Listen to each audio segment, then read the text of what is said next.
ሰላም ጤና ይስጥልን ክቡራን ዩቲዩብ ቤተሰቦች፣ የሰዓቱን አጫጭር መረጃዎች እየቀርብ ያለው እስከ ፍጻሜው አብራችሁን ቆዩ።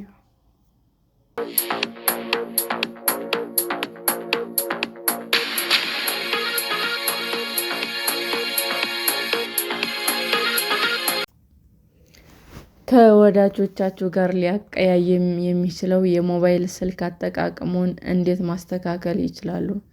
ስልኮቻችን ለግንኙነታችን ጥሩ እንዳልሆኑ ሁላችንም እናውቃለን። ነገር ግን ይህ በቀን ብዙ ወደ ስልካችን ከማማተር አያግደንም። ይህ ስልካችን ላይ በማቀርቀር አንድ ሰው ችላ ማለት በጊዜ ሂደት ወደ ዕለት ተዕለት ልማድ ይቀየራል። ይህ ወዳጃችን ችላ እንዲሉ በማድረግ ግንኙነትዎን ሊጎዳ ይችላል። እናም የወላጆች ስልክ አዘውትሮ መጠቀም ሕፃናት ልጆች ከአቻዎቻቸው ጋር ያለውን ግንኙነት ይጎዳል። በዕድሜ ከፍ ያሉ ልጆች ደግሞ ለራሳቸው ያላቸውን ግምት በእጅጉ ሊጎዳ ይችላል። ከስልክዎ ጋር በተያያዘ ራስዎን በመቆጣጠር ባለመቻልዎ ራስዎን ከመተቸት ይልቅ ስልኮቻችንን በምናነሳበት ወቅት ለምን እና መቼ እንደምናነሳ ንቁ ሆኖ ማተኮር የበለጠ ውጤታማ ሊሆን ይችላል ሲሉም አንድ የሥነ-ልቦና ባለሙያ ተናግረዋል። በዩኒቨርሲቲ ኮሌጅ ለንደን ተባባሪ ፕሮፌሰር የሆኑት ዶክተር ኬቲሊን ሬጌሃር ከሌላ ሰው ጋር ሲሆኑ ከቀልብዎ ሳይሆኑ ስልክዎን ከማንሳት ለመቆጠብ አንድ ቀላል መንገድ ይመክራሉ። እጆትን ወደ ስልክዎ ሲልኩ ስልክዎን ለምን እያነሱ መሆኑን ለሌላኛው ሰው ይንገሩና ከስልክዎ ጋር ያለዎትን ጉዳይ ሲጨርሱ አስቀምጠው ጉዳዩ ይመለሱ። በጣም ቀላል ሊመስል ይችላል፣ ነገር ግን ይህ ትንሽ ለውጥ ባህሪያችንን ለማረቅ ይረዳል ይላሉ። ምክንያቱም ብዙ ጊዜ ስናስብበት መልዕክቶችን ለማየት ማሳወቂያዎችን ስናይ ወይም አንድ ነገር በፍጥነት ለማየት ስልካችንን እናነሳለን። አስፈላጊው ነገር ግልጽ መሆን ነው። ስለዚህ ማየት ያለብዎትን መልዕክት ከደረሰዎ አብረው ላለው ሰው ለዚህ መልስ መስጠት ብቻ ነው የሚያስፈልገኝ፣ ከዚያ እንደገና ትኩረቴን ያገኛሉ ብለው ይናገሩ።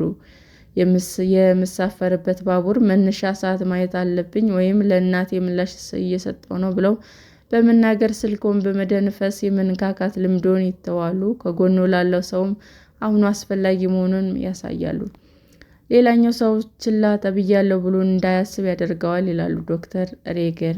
እንዲሁም ኃላፊነት የሚሰማው ሰው ያደርጋችኋል፣ ምክንያቱም ወደ ሌሎች መተግበሪያዎች የመዘዋወር ዕድልዎም ዝቅተኛ ነው። ይህን ማድረግ ግንኙነትዎን ለማሻሻል ይረዳል።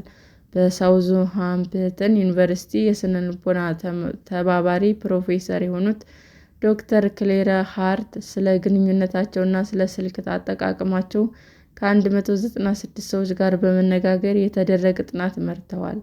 በአጠቃላይ ውጤቶች እንደሚያሳዩት እርስዎ በወዳጅዎ ስልክ ላይ ማተኮር ምክንያት ችላ እንደተባሉ በተሰማዎት ቁጥር ግንኙነታችሁ እየተጎዳ ይሄዳል።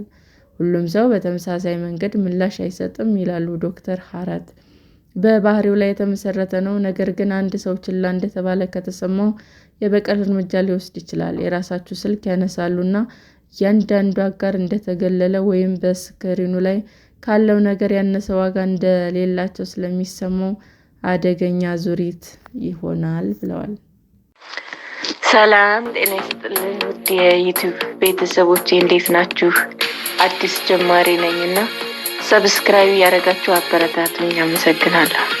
የዩቲዩብ አድማጮቻችን ለሰዓቱ ያቀረብኩላችሁ አጫጭር መረጃዎች ይህንን ይመስል ነበር። በሌላ መረጃ እስክንገናኝ ሼር፣ ላይክ፣ ሰብስክራይብ እንዲሁም ቢቀርብልን የምትሉት መረጃ ካለ ኮሜንት እያደረጋችሁ ቸር ቆዩን።